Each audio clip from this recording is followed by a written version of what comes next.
Assalamualaikum warahmatullahi wabarakatuh. Selamat pagi anak-anak. Bagaimana kabar kalian? Kalian sehat? Syukur alhamdulillah. Anak-anak, hari ini kita akan belajar tema yang keenam, subtema yang ketiga, pembelajaran yang kelima. Sebelum materi pada yang sampaikan, mari kita berdoa kepada Allah Subhanahu wa taala meminta kemudahan sehingga kalian nanti mampu memahami apa yang Pak Danang sampaikan melalui video ini. Mari kita berdoa. Berdoa mulai. Selesai.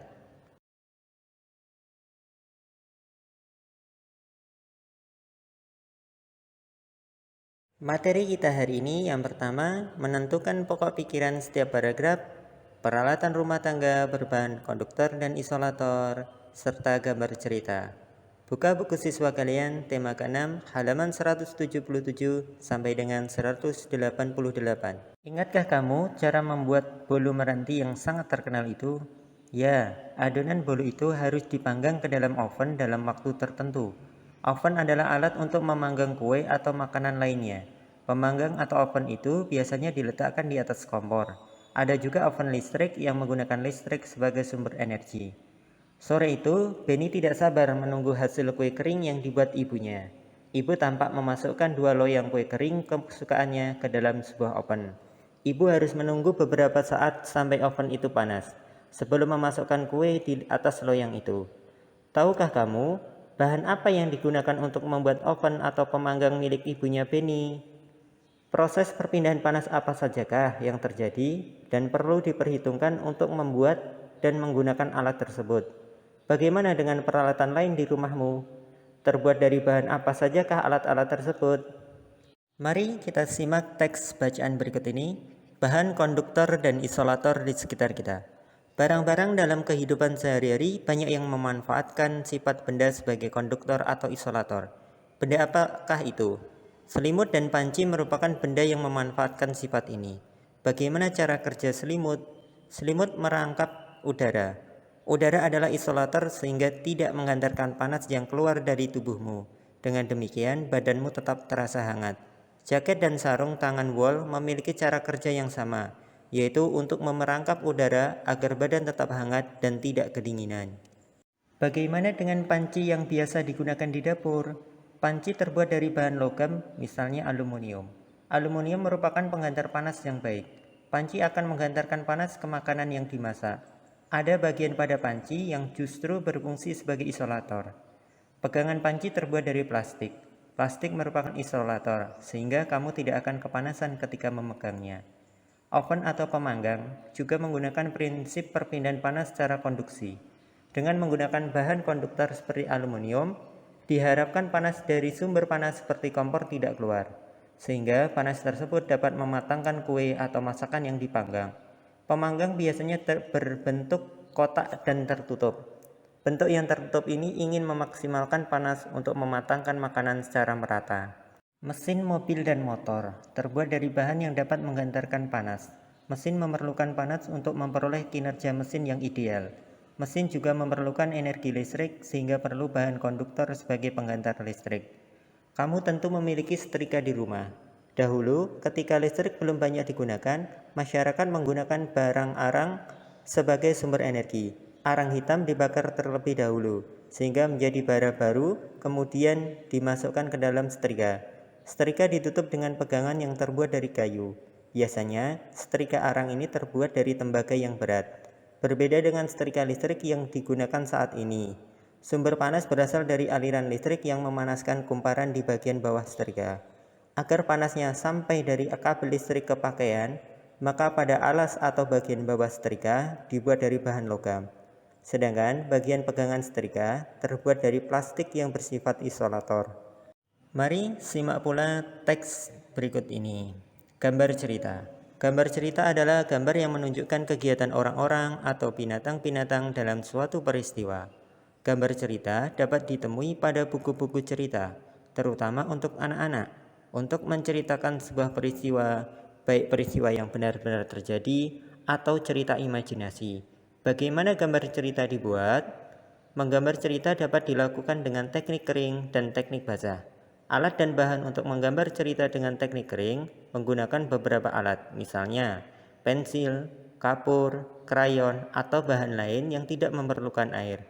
Pada teknik basah, media yang diperlukan berupa cat air, tinta bak atau tinta Cina, cat poster yang menggunakan air sebagai pengencer.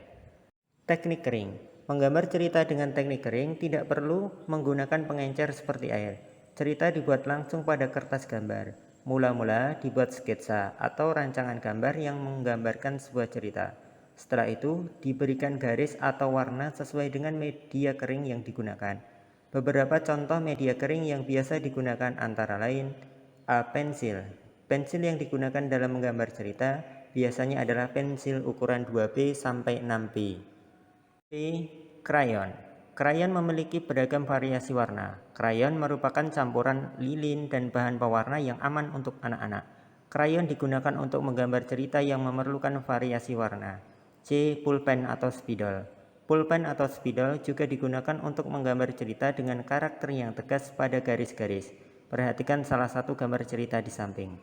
Teknik basah. Media yang digunakan untuk teknik basah antara lain cat air, tinta, atau media lain yang memerlukan air sebagai pengencer.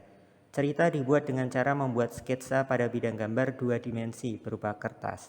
Setelah itu, baru diberi warna sesuai dengan media basah yang sudah ditentukan.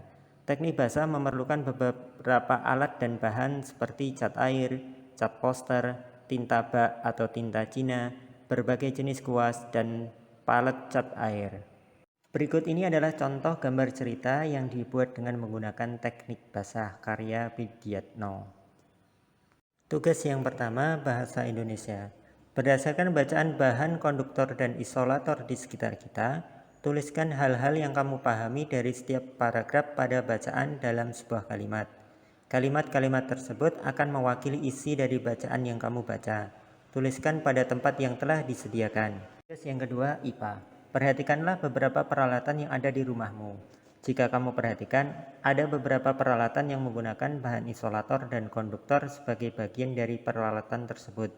Lakukanlah pengamatan secara seksama di rumahmu. Temukan beberapa peralatan yang menggunakan bahan isolator dan konduktor dengan kegunaannya masing-masing. Identifikasikan nama kegunaan dan sifat hantaran yang ada pada alat tersebut. Gunakanlah tabel berikut untuk membantumu. Lihatlah contoh yang telah disediakan.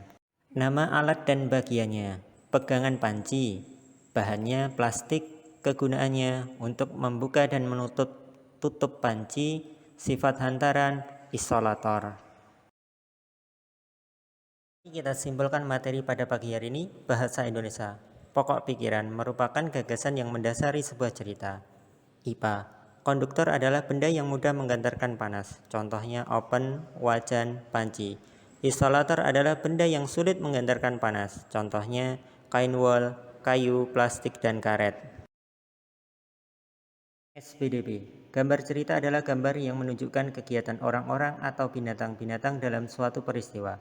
Gambar cerita dapat ditemui pada buku-buku cerita, majalah, atau koran. Menggambar cerita dapat dilakukan dengan teknik kering dan teknik basah. Alat dan bahan untuk menggambar cerita dengan teknik kering misalnya pensil, kapur, krayon, atau bahan lain yang tidak memerlukan air. Pada teknik basah, media yang diperlukan berupa cat air, tinta bak atau tinta Cina, cat poster yang menggunakan air sebagai pengencer. Sebelum materi Pak Danang akhiri, jangan lupa sholat tepat pada waktunya ya. Jaga kesehatan, tetap semangat untuk meraih cita-cita kalian. Mari kita berdoa. Berdoa mulai. Selesai. Pak Danang akhiri.